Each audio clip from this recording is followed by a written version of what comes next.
আমি তোমাদের জন্য the laziness philosophy of laziness বইটিকে বাংলায় অনুবাদ করেছি। আমি যা শিখেছি সেটা তোমাকে আমরা বাংলায় শেখাবো।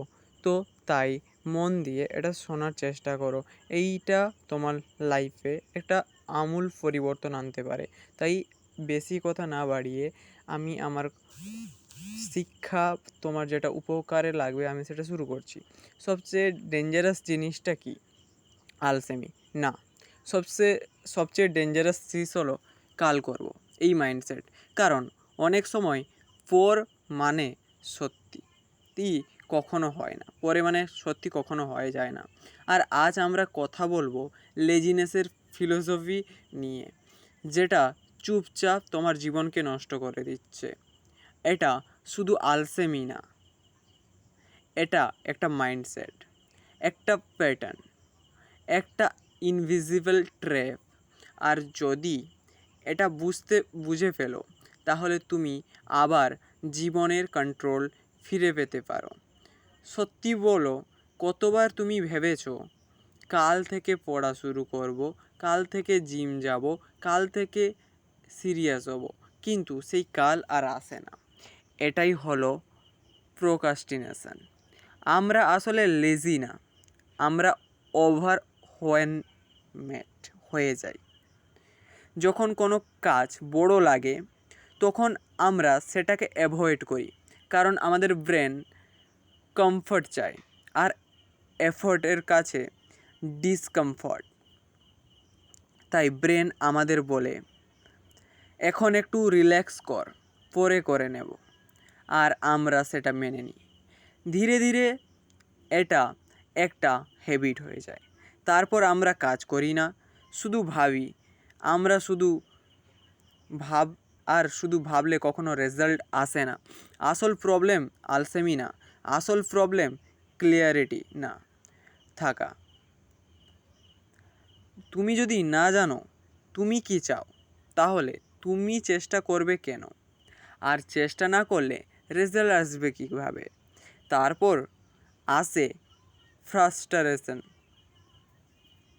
আর তার সাথে বাড়ে আরও লেজিনেস। এটা একটা ডেঞ্জারাস সাইকেল। আর সবচেয়ে ভয়ের ব্যাপার হলো, তোমার মনে হয় সব ঠিক আছে, কিন্তু ভিতর থেকে তুমি ভেঙে পড়েছো। লেজিনেস তোমাকে একদিনে হারায় না। এটা ধীরে ধীরে তোমাকে শেষ করে দেয়। তোমার স্বপ্নগুলো ডিলে হয়ে যায়, আর কনফিডেন্স কমে যায়, তোমার সেলফ রেসপেক্ট হারিয়ে যায়। আর একদিন তুমি বুঝতে পারবে তুমি কিছুই অ্যাচিভ করোনি, শুধু ভেবেছো, প্ল্যান করেছো, কিন্তু অ্যাকশন নাওনি। আর অ্যাকশন ছাড়া কিছু চেঞ্জ হয় না। এখন পাওয়ারফুল কথা শোনো, মোটিভেশন থেকে অ্যাকশন আসে না, অ্যাকশন থেকেই মোটিভেশন আসে। হ্যাঁ, ঠিকই শুনেছ। তুমি মোটিভেশনের জন্য অপেক্ষা করো, কিন্তু মোটিভেশন আসে তখনই যখন তুমি শুরু করো। সাকসেসফুল মানুষেরা পারফেক্ট সময়ের জন্য অপেক্ষা করে না, তারা ইমপারফেক্টভাবে শুরু করে দেয়। তারপর মুড থাকুক বা নাই থাকুক, তারা কাজ করে। এটাই তাদের আলাদা করে। এখন প্রশ্ন হলো, তুমি কি করবে? সিম্পল। প্রথম স্টেপ, ছোট করে শুরু করো। শুধু 5 মিনিটের জন্য শুরু করো। তোমার ব্রেন নিজে থেকেই কন্টিনিউ করবে। দ্বিতীয় স্টেপ, কাউকে ছোট কাজটাকে ছোট ছোট ভাগে ভাগ করো, তাহলে কাজটা সহজ মনে হবে। তৃতীয় স্টেপ, ওভার থিঙ্কিং বন্ধ করো। কম ভাবো, বেশি কাজ করো, কারণ বেশি ভাবা তোমাকে শুরু করতে দেয় না। আর মনে রেখো, পারফেক্ট শুরু থেকে ইমপারফেক্ট অ্যাকশন ভালো।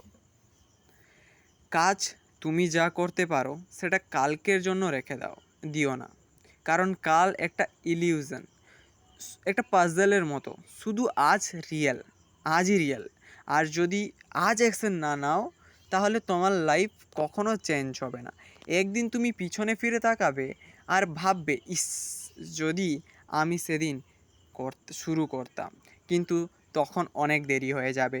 তাই আজ এক্ষুনি এই মুহূর্তে ডিসাইড করো তুমি কি তোমার লাইফে কন্ট্রোল করবে, নাকি লেজিনেস তোমাকে কন্ট্রোল করবে।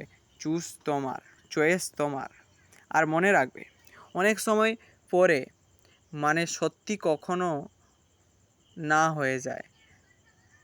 তাই এখনই শুরু করো, কাল না, পরে না, এক্ষুনি। তাই আমরা এই লেজিনেস অফ ফিলোসফি বই থেকে যেটা শিখতে পারি, আমাদের লাইফে যখন আমরা লেজিনেসের কথা ভাবি, সেটা একটা পাজেলের মতো। আমরা যদি সেই পাজেলটাকে অ্যাকশনেও নিয়ে নিই, পাজেলটা সলভ হবে। আর যদি ভাবি কাল কাল কাল করব, কাল আসেই না।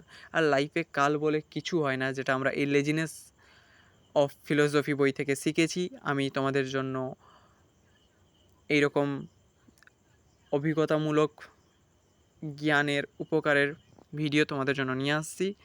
তাই আমাকে সাবস্ক্রাইব করে রাখতে পারো, যেটা তোমাদের উপকারী হবে।